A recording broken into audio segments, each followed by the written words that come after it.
Bonjour et bienvenue dans cette nouvelle vidéo. Aujourd'hui, petit programme 1B3, donc comment y répondre de façon simple et efficace.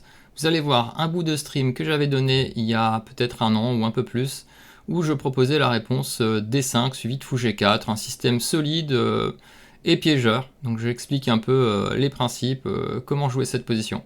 Allez, je vous laisse découvrir ça. Alors B3, D5, donc on prend le centre. Très important, et on peut jouer E5 au coup suivant.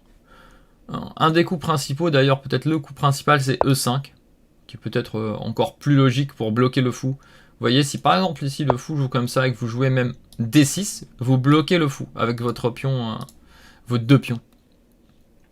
Le coup principal est quand même cavaler C6, qu'on privilégie toujours le développement de la pièce, mais on peut aussi jouer D6 qui permet de bloquer complètement le fou temporairement, tant qu'il n'arrive pas à échanger notre pion ici ou celui-là, parce qu'un pion défendu par un pion, ça défend très bien sur l'attaque d'un fou.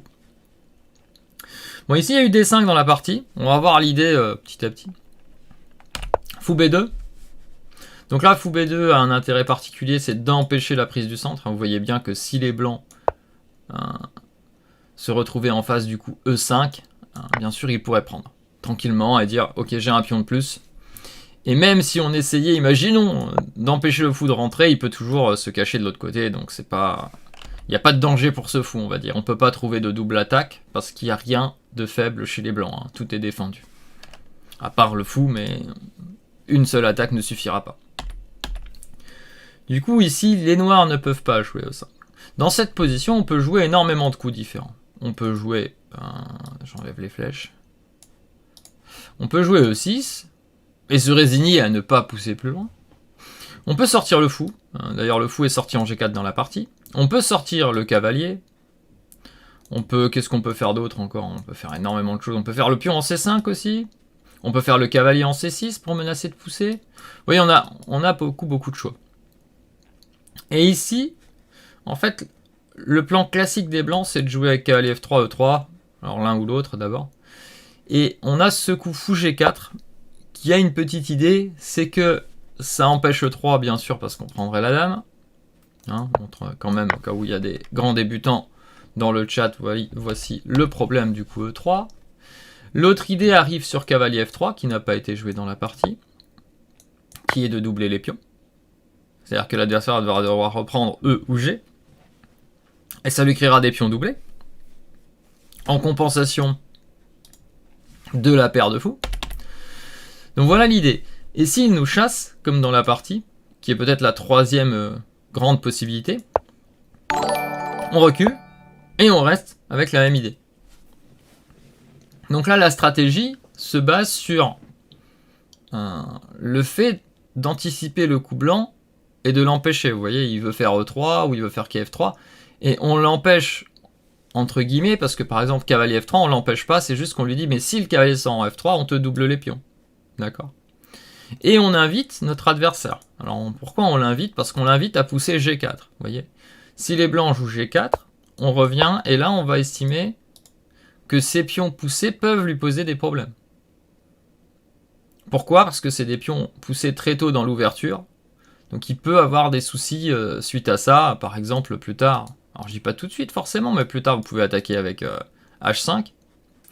Vous pouvez trouver des idées sur cette diagonale, sur cette case, quelquefois sur celle-ci. Bon, pour le moment, le pion peut encore venir, mais quelquefois, ça peut être aussi une case utilisable.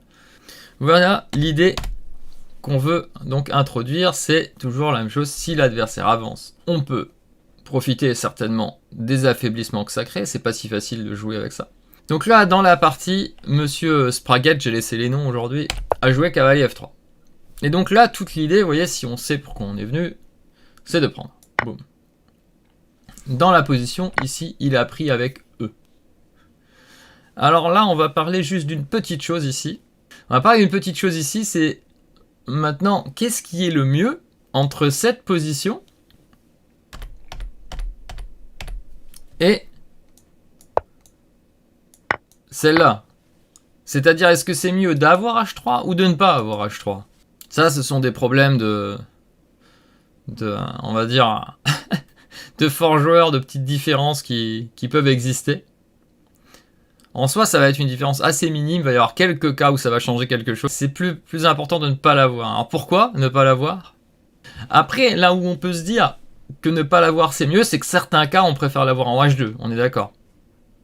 Ouais, ça affaiblit potentiellement de l'avoir poussé. Après, il y a beaucoup de variantes où ça va pas beaucoup changer si on joue H4 derrière. Vous voyez, si le H3 pousse en H4, ça va pas changer grand chose, parce qu'au final, le temps était un temps gratuit, parce que le fou a reculé puis a pris en F3, donc un temps un peu gratuit. Après, la question qu'on peut se poser, c'est Spragat est quand même un grand maître. Pourquoi il aurait joué H3? Et je vous avouerai que moi, quand on m'a joué ça, cette position une fois en partie, j'ai aussi rigolé. Je me suis dit, mais mince, H3, c'est affaiblissant vis-à-vis de la case G3 par exemple. Mais comme il a ce pion, c'est pas très grave. Je préfère le pion H2. Ouais, non, mais on préfère le pion H2 parce qu'on peut avoir cette structure là qui est assez jolie. Après, comme je disais, si on finit par jouer H4, c'est pas très grave. Ok, alors quelle est l'idée ici?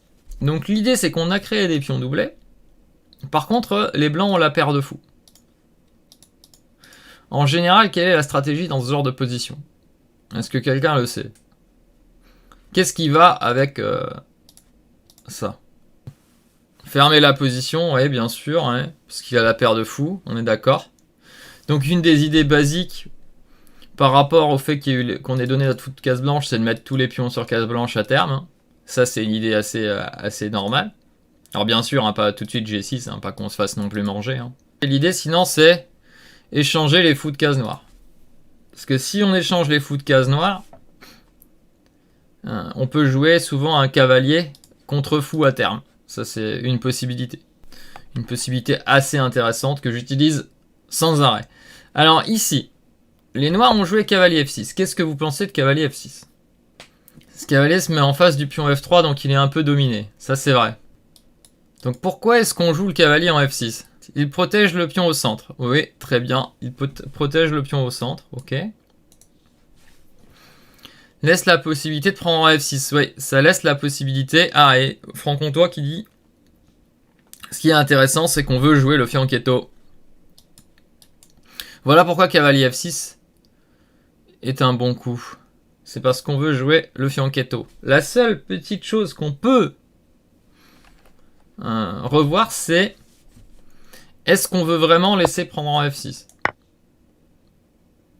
Parce que ça peut créer notre déséquilibre. On prépare le petit roc aussi, je suis d'accord. Petit à petit, on va préparer le petit roc.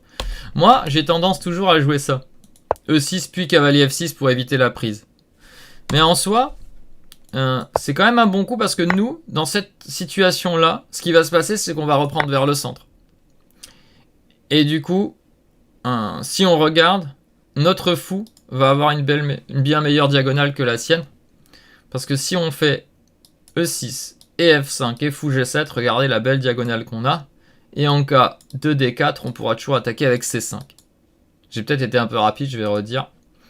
Mais nous, ici, on peut jouer E6, F5, fou G7, grande diagonale. Et en cas de fermeture avec D4, C5.